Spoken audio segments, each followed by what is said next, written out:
All right, we'll get started. Let's see. The first question is from Mark Skoll from WNDU. What do you like about Kyron Williams' game, and how has he looked in camp? Well, we've always liked Kyron. Kyron is just maturing and physically getting to the point where, I think he's transformed his entire body. I think, he came in last year as a freshman, and there's a big transition, especially at the running back position where, you're required to do so much more than in high school. He was the best player on his team. He was the best player maybe every night that he played. And then he gets to Notre Dame, and, there's a lot of really good players. So I think the hard work, his commitment in the off season has put himself in a position now where, he's what we thought he would be. He can catch the football. He's got really good vision, escapability. He's not afraid to block or run, the ball up between the tackles. So, he's going to be a really key piece for us moving into the season. Okay, your next question comes from Tom Loy of 24/7 Sports. What are your thoughts on the quarterback room as a whole and early impressions of Ian Book, Brendan Clark, and Drew Pine? Well, I think we've got a great culture in there. Obviously having Tom in there with those guys, makes it for, a very good situation because he played here, played under me, creates a great continuity with the group there. And then you've got, a veteran quarterback coming back and Ian Book, who's a great leader. So you couldn't ask for all of the intangibles to be a better situation for us going into this season with all the distractions that are out there as well, with our current situation with the virus. So that is those are the intangibles, right? And answering the question when it comes to their ability, Brendan's got, incredible talent. He's got a strong arm. He's got strength, escapability, and it's just the consistency and performance. He'll show himself really well, and then I think in practice 2 or 3, I thought he was not up to where he was earlier. But the last 2 practices, 4 and 5, we've seen the guy that we felt that we recruited in terms of consistency and performance. He's been really good the last 2 days in practice 4 and then in the scrimmage. Drew Pine, I mean, he is so smart as a football player and at the position in which he plays, the quarterback position, just has a great concept of the position. And, he just has a command about him. So with those 3 guys, I feel really good about the state of our quarterback position going into this fall. Okay, the next question comes from Lou Samoji from Blue and Gold Illustrated. You've had alpha figures at receiver and running back most of your career here. Do you expect these areas to be far more by committee, or do you anticipate specific figures emerging?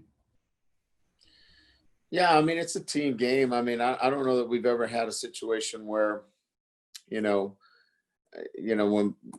we lost Boykin, it was like, all right, who's going to step up? When we lost Fuller, who's going to step up? Every year, we have guys that can step up and make plays for us. And this will be, different. We know Kevin Austin's out for a little bit, but I think McKinley's going to make plays for us. Ben Skoranek, a 5th-year transfer, is going to come in and make plays for us. Avery Davis is a veteran who's going to make plays for us.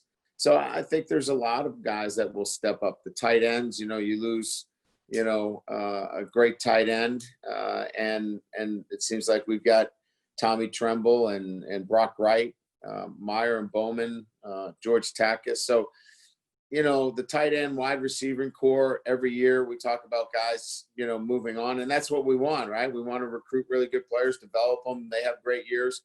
But we just think it's another year where guys are going to step up and make plays for us, and it won't just be one. It never is. One guy may be the big playmaker again, but we think we've got a lot of depth at the position that can definitely step up and make plays for us. The next question is from Tyler James of the South Bend Tribune. In the clips that we've seen from practice, a couple of the freshmen have already made some plays. Is this the most talented group of freshman skill players you've had at Notre Dame? Oh, I don't know about that. I mean, there's certainly guys that impact the game a little bit more right away. I don't know that we've had, a freshman, in Tyree that can come in and carry the football. That doesn't happen quite a bit. Johnson, Jordan has made some plays for us. That doesn't happen a lot. The tight end, obviously, Meyer and Bowman in particular, those two guys. So I just think they're at high profile positions and they're extremely skilled. They all have a chance, but we've got some good young players on defense too. I like the corners. I like where they're trending. Are they at a position to make an impact right now? Probably not, but they're all making great progress as well. But comparing it and saying it's the best, I really don't know. I know they're all really good players and have a chance to compete for us as freshmen. Okay, the next question comes from John Bryce of Irish Sports Daily. You spoke last week about Ian Book's overall command of the offense and his comfort at the position. How specifically have you seen those traits manifest themselves through the opening week of camp? Well, I mean, you're really trying to work on things outside of installation and coverage recognition. You're trying to work on some of the things that can separate him as being one of the best in college football. So tight window throws, one-on-one indefensible throws where only one guy can get to it. So you're really focusing in on some specific things, not the totality of the offense. He's got a great grasp of it. It's much more the nuances of the position when you have a guy like Ian Book coming back, changing cadence, changing up, obviously where his eyes are looking to freeze somebody in the secondary and go somewhere else. Those are things that you don't do unless you have a great grasp of the offense and what we want to do. Now we can really have some fun here and focus on some of the nuances of the position that separate you and make you one of the best players in college football. We had a couple of reporters ask the same question, and how is the competition at Buck linebacker shaping up? There's competition. I'd say it's one where, JGH, Jordan Genmark-Heath is doing a nice job. Shane Simon is a very gifted player. Jack Lamb, obviously, we like him as well. And, all three of those guys are getting some work. Kaiser's in there, Jack Kaiser. Just feel like, a lot of really good players running around. Osita has caught our attention with his athletic ability. Just have a lot of really good young athletic players in there. And it's, Clark's got his hands full. We just had a meeting here about 45 minutes ago about, the depth of the position. Drew is doing a really good job for us. We really like the camp Bo Bauer's having for us as well. So again, where are we? Very competitive situation, but one where we feel like we've got some really good options and some really good depth at the position that moving forward, it's going to be hotly contested, right up to the first game we play. Kind of following up there, your biggest offseason question coming into camp was pass rush. Have you been able to get a grasp on that through the first week, specifically that second wave to let you continue with a true rotation up front? Oh yeah. I mean, we knew that Ade was, arguably at times one of our best pass rushers last year. He hasn't let us down. You've got Dalen Hayes, who's back, and he's certainly healthy. Ovi, not many people saw what he was capable of last year because he was stuck behind some really, really good players. But Ovi Gofu is going to make an impact this year as a pass rusher. He's had a great first, 5 days, arguably as good as anybody that we've had out there.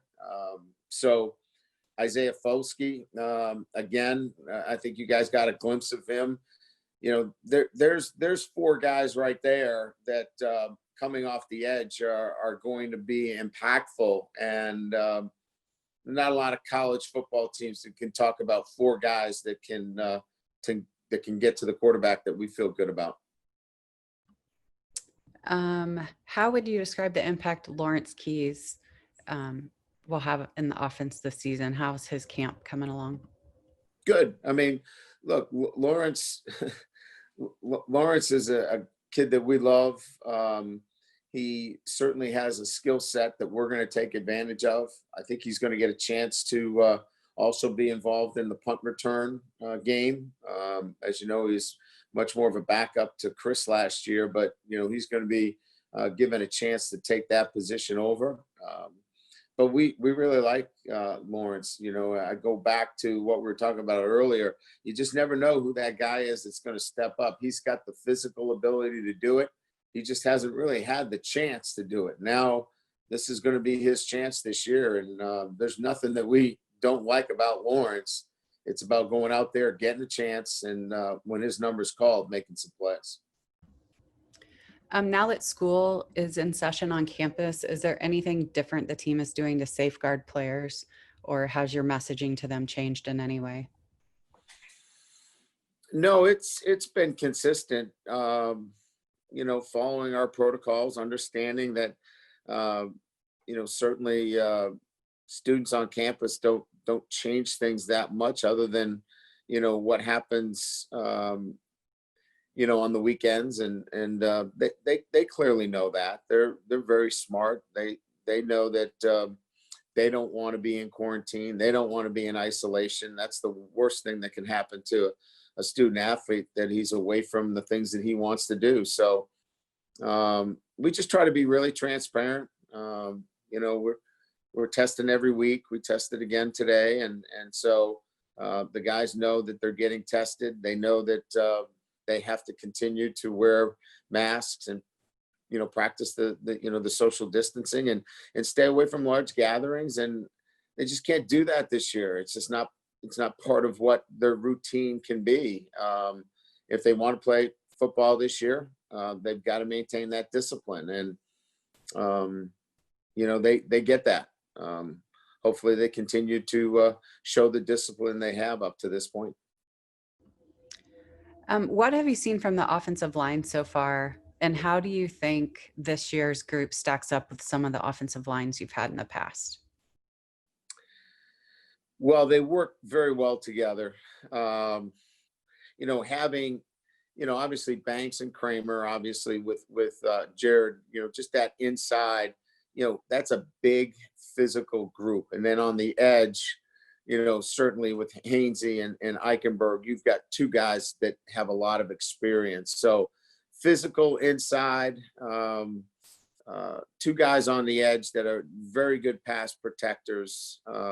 It's a really good offensive line. There's a high bar here. We've got a lot of first-round draft picks, a lot of guys that have done well in the NFL. This is a really good offensive line. And they like each other. They're very close. They communicate very well. They too understand the standard of offensive line play here and hold themselves to that. So that's a good thing to have. When they've won the highest award here just a couple of years ago in the Joe Moore Award, that's what they strive for. That's what they want to be regarded as the best in college football. So when you have that standard, there's a lot of drive in this group. And added Josh Lugg to that mix, who's obviously sometimes the guy that gets left out of it, but he's a really, really good football player too. That goes a long way to have, that kind of depth, to this offensive line. And now we'll move to the safeties. Are 5 safeties enough? And what does your rotation look like right now? Is 5 safeties enough? The 5 right safeties are enough. As you know, and I don't know who asked the question, but the fact of the matter is, if you've watched our defense, you know that we like to play a 3 safety rotation at times, and we do a lot of things out of that. But certainly Sean Crawford gives us flexibility. He can play corner, he can play safety, right?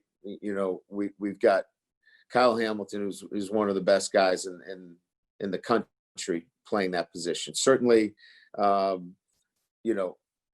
it's a position where we feel really good that we've got some guys there that have the ability to impact the game, as they have in the past, right?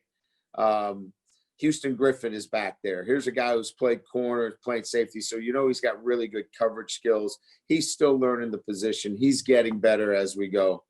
I think Isaiah Pryor coming in, he's got physicality, he's got size.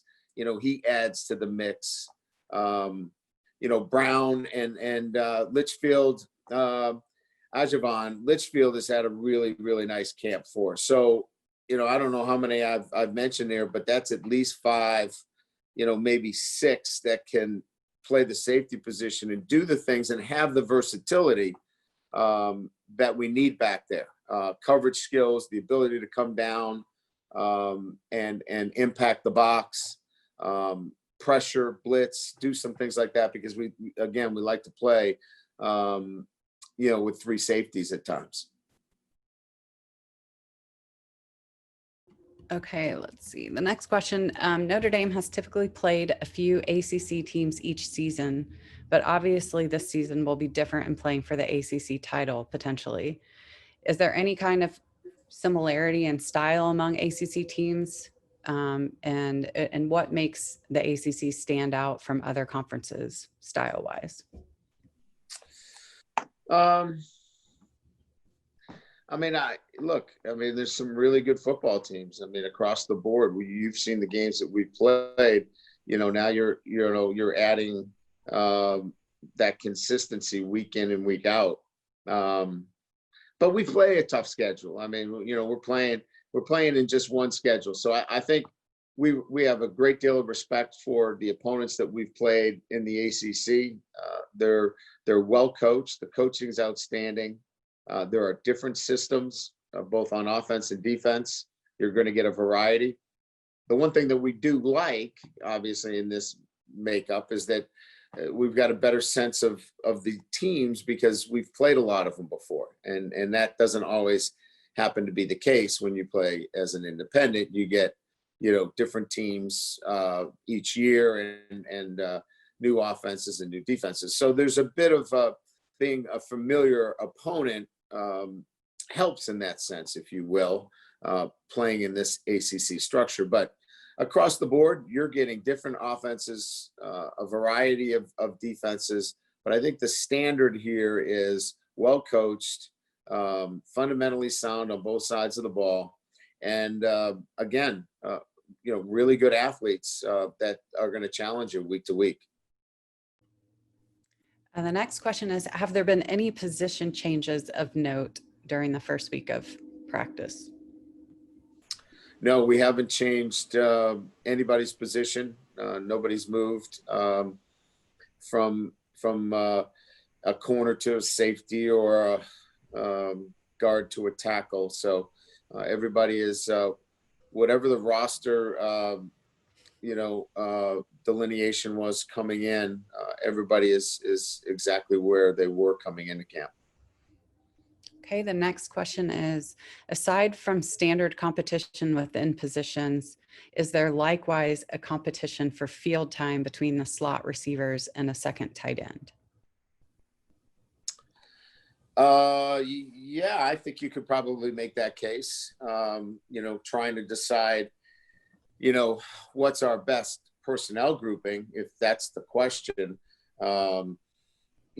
We could certainly make the case that we're better suited with two tight ends on the field than we are with another slot.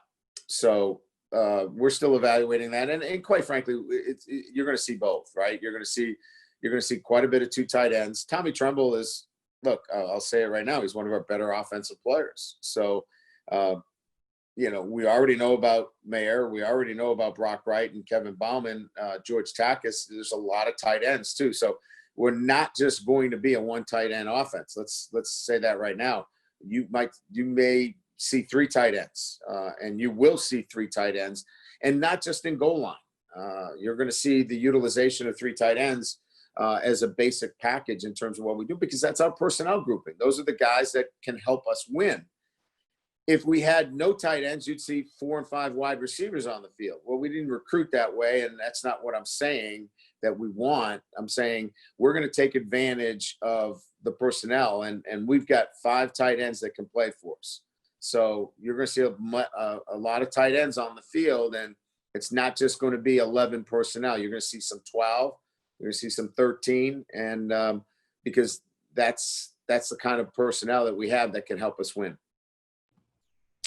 Okay, Mick Asaf recently left the program to pursue his business venture, Yoke Gaming. What did he and his unique personality mean to the program over the last 4 years? Well, he's a long line in extremely committed, passionate, program first members of WAPU Nation. And as you know, WAPU Nation is a very important part of our football program. It's our walk-on program, and Mick epitomizes that. And what it stands for is all the things that I just mentioned. Committed to the Notre Dame mission, and he did everything because of his love for Notre Dame and the Notre Dame football program, and highly respected by all of his teammates, gave everything that he had to prepare our defense each and every week. He was one of our best, if not the best, demo player that we've had that I can remember in my time here at Notre Dame. So we're going to miss him, but, it was a difficult decision for him, but, he's got a thriving business that he's created and Yoke Gaming, and we understand that, and we got a chance to get the best out of Mick, and he got the best out of us, and it was a great relationship, and we wish him the best moving forward. He won't be somebody that won't be seen around the program. Let's just put it that way. Okay, the next question is, given the extra layer of potential COVID cases on top of normal injuries, do you practice differently in terms of building depth and getting more reps for reserves in practice? Yes. Yeah, I mean, you have to be aware of that. I'm not paralyzed by it, but you have to be realistic. And just as though I have to have a replacement for me, and our coaches all have replacements if in fact they were to get sick, we have to think in those lines as it relates to our starters as well. So yeah, we have to pay attention to it. We have to practice accordingly, but it's not changing us to the point where our frontline players are not getting prepared properly for being the best players they can be. But you got to be aware of it. You got to have a plan. You got to make sure they get the proper reps. So if they're called upon, they can go out and execute and help you win. Since the start of fall camp, what has made you most proud of the team? I just think the commitment to all of the things that that are needed from them on a day-to-day basis. And that is the discipline, the attention to the smallest of details. They've got to have the right attitude. Look, if you don't have the right attitude in this environment that we're in, it's going to put you in a bad state of mind. You've got to take a positive attitude in the way you look at it every single day. You got to fight through some tough things, tough days, and making decisions that you're not used to. And I'm so proud of our guys that they can do it at this time in their life. I know how difficult it is.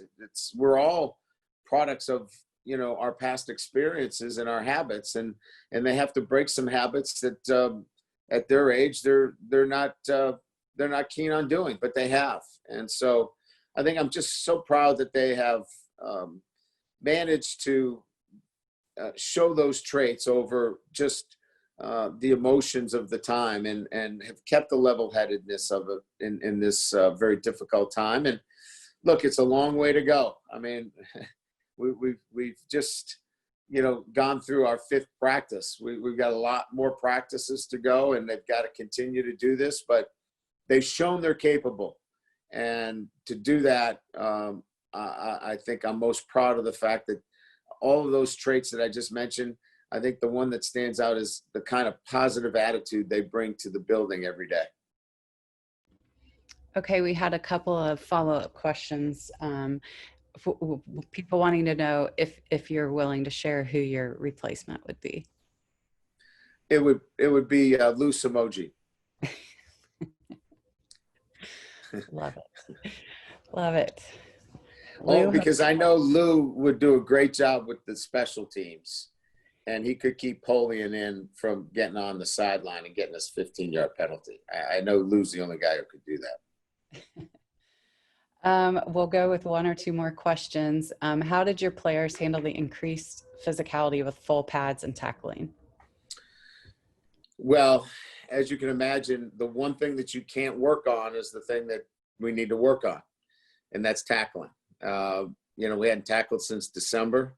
We kind of knew it. There wasn't anybody that didn't go into that first tackling scrimmage and think that we were going to be flawless in that. And so you can't duplicate tackling if you don't have that skill down and work on it. And we're a group that is used to tackling quite a bit, and we hadn't tackled since December. So we know that that's got to be something that is a priority for us, and it will be as we continue to move forward. And just, maintaining the football conditioning shape. We're in good cardiovascular condition. We're in good shape, but it's still football. It's sustaining long drives. It's, having the condition to stay at your best when there's a bit of fatigue in the game of football. So, things that most would be dealing with in their 5th practice are the areas when you've had such a long layoff that you would expect. Tackling and the conditioning element in longer drives. I was pleased with the management. You expect maybe some sloppiness with, quarterback center exchange and offsides and things of that nature. We showed great discipline in that sense. Formationally, really good discipline. So, we'll bring officials in next week and really begin to, take a deeper dive into some of those mechanics. But by and large, I think those are the two things: the conditioning element and long drives, more than four plays, and then the tackling. Last question for today. How is Kevin Austin progressing with his rehab? He can drive that cart all over the place. I think he's a really good driver. Obviously, kidding aside, he's non-weight bearing at this point. So, his first 4 weeks is non-weight bearing, and then, he'll be able to put some weight on it. And, again, it's anywhere from 8 to 12 weeks, depending on how he heals. you know, Kevin's been really good. He's got a great attitude, and you know, I think he's taking all the things that he needs to do at this time to heart in terms of, you know, doing the little things to get him ahead of the game, you know, bone stem, all of those things, but he's got to be off his feet for the first 4 weeks. And then we can begin some form of rehab program for him. Great. Well, thank you, Coach. We appreciate the time. Thank you. I appreciate it.